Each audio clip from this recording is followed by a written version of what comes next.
All right, sports fans, welcome back to another episode of Pez's Picks. I am Jeff Hartman, joined by the man with the picks, Pez. He's on location up there in the mountains. Pez, what's up? Jeff, we're going in the Gandalf beard. As you can see me, I see some shadows lurking over that mountain. I believe it's Mount Doom in Lord of the Rings. And a weird place up here, Jeff. A weird place, and we love it. We get up here about mid-season. We like to reset. You get out in nature, numbers start clicking again. You can't be in the city and have numbers going too much in your head. You got to be in the trees, and it's a wonderful time up here, Jeff. Wonderful time to be a gambler. Jeff. It's a fantastic time. Well, we're feeling good because honestly, our picks last week were almost pristine. We'll talk about that in a second. Let's recap our season long numbers for both the NFL and NCAA football. National Football League 23-13 so far heading into week 10. The NCAA, we're starting to inch our way to that Mendoza line of 500. We were 16-17.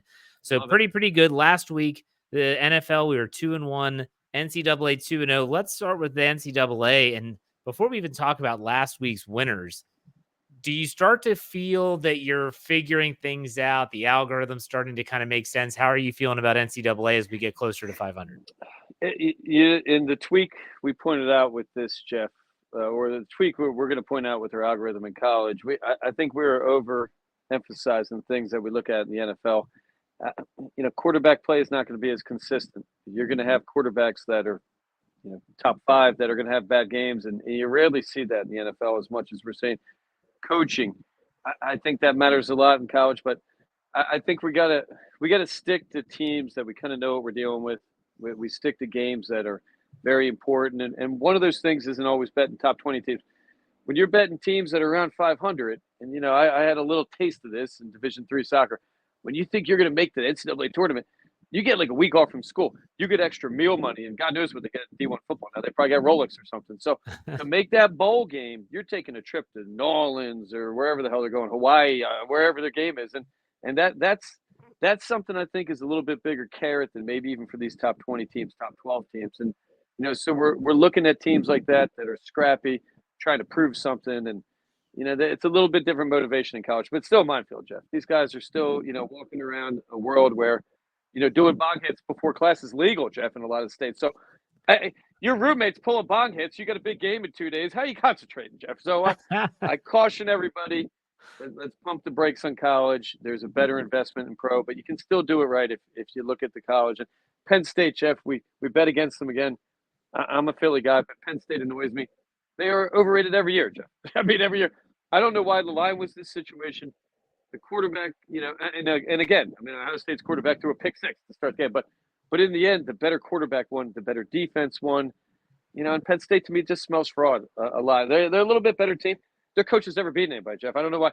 The action man, one of our go-to Pez's picks, colleagues and partners here, he kept texting, "What are they doing with this guy? Why wouldn't they fire him? He's never beaten a top five team, I don't think." And it is what it is. So we're looking to exploit things like that, and I think we're kind of dialed in on college a little bit. I don't, we're gonna knock on some wood, Jeff. We're out here in the woods. Right.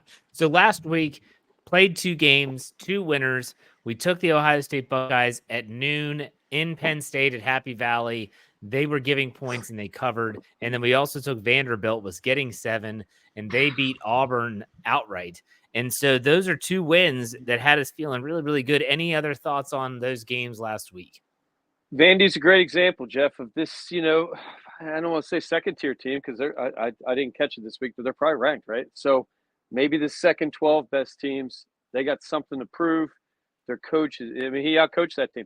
I mean, that's a mismatch in terms of funding, in terms of NIL money. I mean, Vandy shouldn't be losing to that team. So great team. They play hard. They won outright. We talked on Instagram.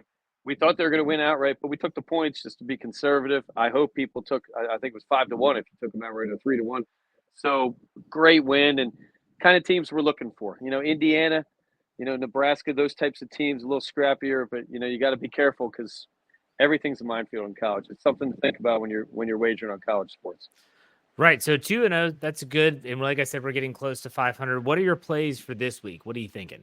So for college, Jeff, this is, especially with college, these are going to be day of decisions or day before. So anything that for these to be official plays, we're going to have them on Instagram.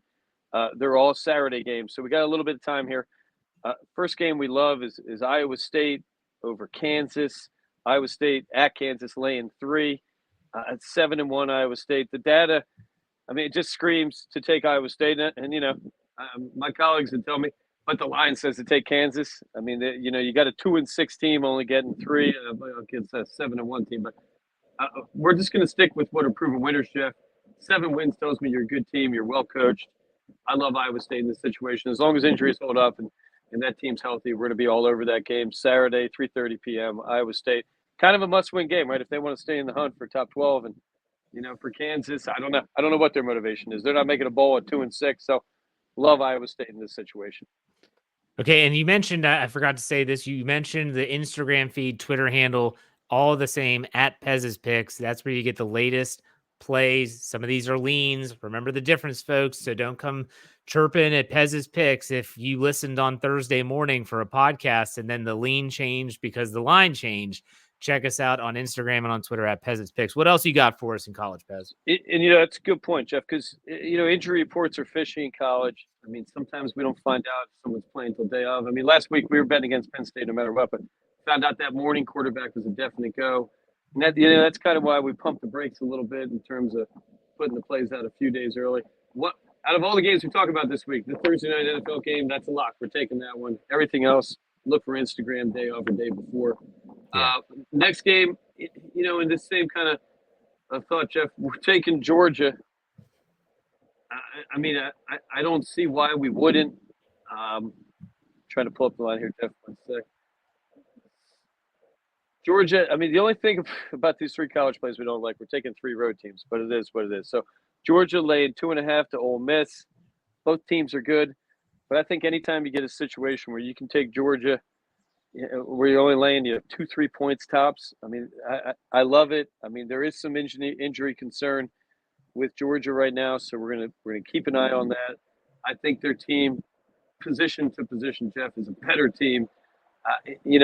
Of course, lines are set for a reason. And Ole Miss is a decent team. When we break it down, they've got a top 20 or top 25 defense. They're good against the rush.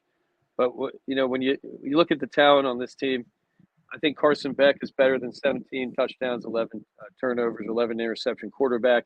I think at, running and receiving, they're going to have more talent. So right now we're leaning Georgia. I love this game. Georgia, how can we bet against them, Jeff? How could you bet against Georgia, right? What are we talking about here? I don't even like talking about it. I feel like we're jinxing ourselves, but like the Bulldogs in this situation. All right. And the third and final play or lean this week, what is it? So I feel like I'm repeating myself, Jeff. In this college, we're trying to keep it simple. We're taking the better team in every situation. So as of now, we're earmarking Alabama, who again are on the road. And I know I'm kicking myself, and I'm probably going to regret it at some point, Jeff. But we're breaking all of our rules. Alabama at LSU, laying 3. LSU, I think, is a second 12 team. I don't think they're a top 12 team. When you look at their results, they struggled early on with USC. They've struggled against some teams that you would think traditionally LSU would beat. Alabama, I love Jalen Milroe. I love the coach. I think the offense is going to be too much for them. Alabama -3, love it all day. If that line crept to 5, we'd take a look at it, maybe even 4.5. But at 3 points, we're locking that one in, Jeff. Alabama all day. Okay, so there you have it. Iowa State at Kansas, take Iowa State. Georgia at Ole Miss, we're taking Georgia, leaning Georgia. And then Alabama at LSU, we're leaning towards the Crimson Tide. So, hey, if this week goes well, we could be above 500 in college football, even with a 2-1 record. Yeah, I think this could be really, really good for our college plays. But let's talk about the NFL, because I want to talk about last week. I want to talk about your freaking Birds, because I was following the games, following your picks as I always do, especially with the Steelers on a bye. I was able to really just dial in and just watch some football. And I'm watching, I'm like, okay, you took the Birds -7.5 or around there, whatever the line was before the game started. And they're winning and they're leading, and all of a sudden they keep going for 2 and they keep failing. And all of a sudden the Jaguars scored. I'm like, they're screwing this bet up. Sirianni, your boy, Nick Sirianni, I don't know what his deal is. Jeff, and I was speaking with the Action Man and the Yogi, some of the full-time Pez's Picks consultants here. We're texting during the game. It's at the point where you cannot bet the Philadelphia Eagles with Sirianni. He's a liability. He's like a quarterback that's going to turn the ball over 2 times. We counted up. I mean, conservatively, he cost the team 6 to 9 points off the scoreboard. Yeah. It was beyond a lock game over cover. I don't know what the guy's thinking. There's a place in Philadelphia right outside the city called Delaware County. Hard-nosed people, Jeff. I don't want him to come up and punch me in the face. These are some badass dudes, but I don't think they think right. When pressure's on, they're ready to fight. They're always ready to get in somebody's face, and that's this guy, right? So he misses the first 2 point. Well, I'm going to show you, right? I'll go for 2 every play. I don't get it, Jeff. I don't get it. There was I believe they were up 16. So they could have kicked an extra point to go up 17. That's a 3-score game, no matter any way you count it. He goes for 2, Jeff. So now you keep it a 2-score game. So I don't know what this isn't based on analytics. The guy's a lunatic, Jeff. Having said that, maybe they like him. I hear tell that he is so crazy and cocky that the players kind of like him. Maybe he takes the heat off him. Maybe it's a recipe for winning, Jeff, but it's not a recipe to wager and to be dependent on Sirianni to do the right thing. Every great coach has said he took points off the board. Jeff, you know as well as I do. You don't take points that are already up there. That's a bad omen. Then we lost a point. Anyway, we're happy we won, Jeff, but we will not be taking the Philadelphia Eagles this week. We'll be hesitant to take them going forward because of this situation, which is sad. In terms of other teams, Jeff, we have a ton of data now. We've got a handful of teams that are against the spread far and away better than others. I mean, starting with Baltimore at 5-3, all the way up to Detroit and Washington, they're 7-1 against the spread. So I think when you have this much data, you kind of got to look through the tea leaves a little bit, right? I don't think Washington is an 87.5% covering team. I think Detroit might be, right? So using this data, things even out in the NFL. We talk about it a lot. The schedules are made for a purpose. So I think there are teams that are really good against the spread that we'll see come back down a little bit. I think there are other teams that, they're against the spread numbers haven't been great. They could do better. San Francisco at 4-4. I think if they get healthy, we could see them start covering some more games. So a lot of our data and a lot of what we're putting into the algorithm is based on, proven statistics and what the direction we think seasons are going based on schedules and strength of schedule we have left. Yeah, so let's recap again what we had last week. 2-1. The loss was the Eagles and the Jags. The Eagles win but don't cover. You did take the Thursday night game. You called it. Aaron Rodgers finding a way to win, beating CJ Stroud. The Texans don't look right.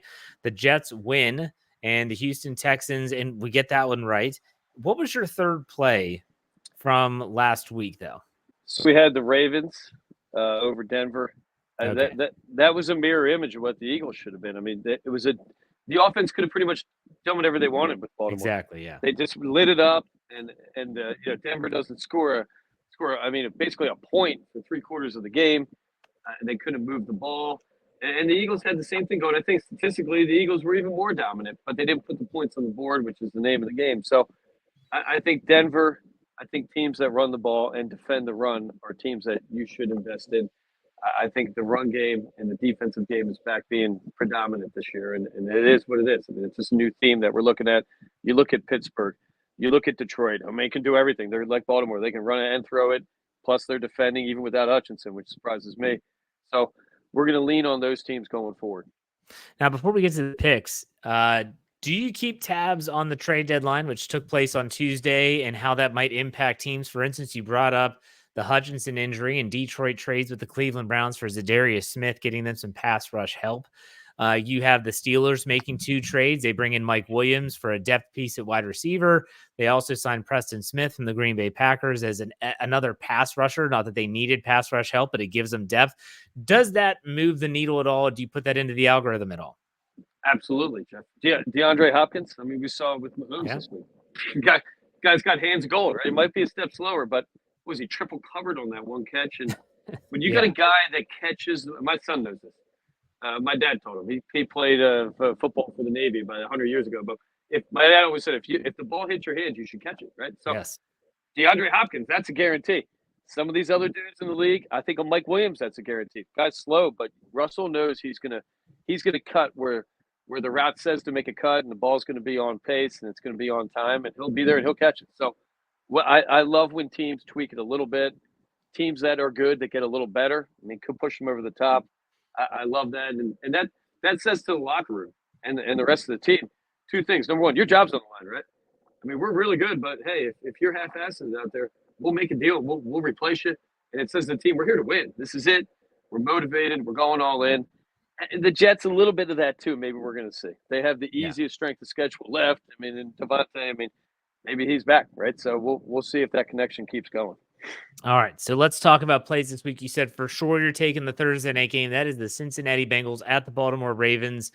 Thursday night football, prime time. I don't even know. I saw a spread of around 6. What is it now? Right now, Jeff, the only thing I don't like about this game is every piece of data about this game screams to take the Baltimore Ravens. I don't even know why it's a contest. I think the line's about 6 right now, depending on what you're looking at. I like this game all the way up to 7 or 8, probably, Jeff. Wow. The numbers are so dominant for the Baltimore Ravens. I mean, when we look at career stats, Joe Burrow, he's 1-3 in Baltimore in his career. Lamar Jackson is 5-1 against the Bengals at home. That's an easy one, right, Jeff? I mean, my 11-year-old could read that number. You have Baltimore, the number 1 rushing team and the number 1 rushing defense in the league. I don't know, Jeff. How can we not take that up against defensively? Bengals arguably are a below average team at best. Offensively, they're the 27th rushing team in the league. So when Baltimore puts a team in a position where the quarterback has to throw, good luck. I don't see it happening. Bo Nix dealt with this. You're under attack. You're looking for picks. You're looking for hurried throws. And I think Baltimore is in stride. That offense is clicking. They figured out the balance between Lamar and Henry. And I love him, Jeff. I don't see any reason not to take this game. Well, what is it? What's the over-under? I think I saw an over-under of like 52.5 or something like that. This game, it has the making of an absolute shootout, especially if T. Higgins plays. Because when he plays, you can't double Jamar Chase. And I think this game, because let's not forget that the Baltimore Ravens have the 32nd ranked pass defense in the NFL. So I would say if you want a prop play, look at taking the over in this one. Well, when we look at Chase's numbers, even, Jeff, he is not good against the Baltimore Ravens. 3-4 in his career. His numbers are down. Aside from last year, the last time they played him, he had 2 touchdowns. Prior to that, it was 1 or 0. Catches are down. Yardage is below 100 a game. So I don't think the Baltimore Ravens are going to let Jamar Chase. They're not going to let him beat him, Jeff. They're going to make frosted tips quarterback Joe Burrow. They're going to make him beat him with his skinny legs, Jeff. And I don't like a skinny leg quarterback against the Baltimore Ravens, the Pittsburgh Steelers, even Tampa, Jeff. The guys that hit, they see those skinny legs over there and that frosted tips. They're going to get hungry, Baltimore. I love him in this situation. Okay. All the data points to an overwhelming win from Baltimore. I like the under a little bit. I think they're going to get up big. And we've seen it, Jeff. Cincinnati Bengals, not a high-character team. It's not like they fight to the end. And, these guys seem to be a little selfish, Jeff. Maybe I'm old. Maybe I'm yelling, you get off my grass or something, Jeff. But Instagram, Joe Burrow guy, even though we're on Instagram, Jeff. But anyway, we don't have frosted tips, Jeff. We got great. So I love All right. I love Baltimore and Cincinnati. I love this game. All right. What other plays are you leaning on this week? So, for these next 3 plays, we're leaning. I mean, we're going in that direction based on injury and, based on weather and stuff like that, Jeff. We're not dial it in, finalize it yet, but I'm leaning in this situation. Kansas City laying 8.5 to Denver. I don't see why this game isn't exactly what the Baltimore Ravens did to Denver. Kansas City coming off a sloppy game last week. We're kicking ourselves for not taking that, Jeff. We should have bet Tampa last week. That line screamed Tampa without any receiver. Why were they only getting 8, 9 points, right? So I think Kansas City cleans it up. I think they showed that, they're ready to play to keep going through with this season. DeAndre, Denver, I just don't see them being able to keep up with this team. So as long as that line stays at 8.5, 9, we're all over this one, Jeff. So you think Kansas City covers against Denver? I love them at home. Yeah.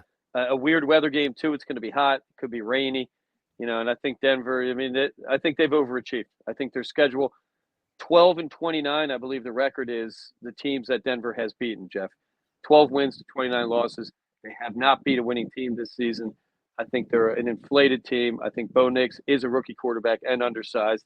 I know Spagnuolo and the Chiefs know that too, Jeff. These guys are a little smarter than we are at Pez's pick. So love Kansas City. I love them as much as I did with Baltimore last week.